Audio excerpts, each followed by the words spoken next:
तो तेजाजी के बारे में तो ही जाने कि जाटा में तेजाजी हुआ, ठीक है, कि एक बड़कुण योग एक दंजी हुआ, जन लांबा हाथ कर जाटा में तेजो हुयो दूजो धनो जाट क्यों थार दो नहीं मासी बेटा भाई लागता कहीं तेजो धनो है देवता हुआ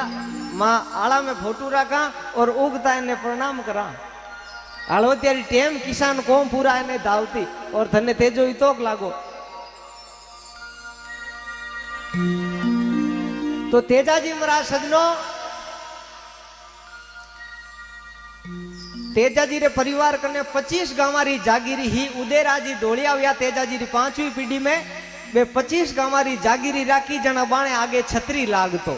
छतरी कुण जको रक्षा करतो शस्त्र राखतो घोड़ा राखतो कने और गांव परिवार गरीब री रक्षा करतो बिने छतरी कहता। तो 25 गांवारी जागीरी ढोलिया कने ही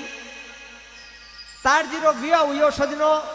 माता राम कुंवारी रे साथे, लेकिन माता राम कुंवारी रे पेटू कोई टाबर वियो नहीं। तो ताहर जीरो दूजो बिया हुयो माता रामी रे साथे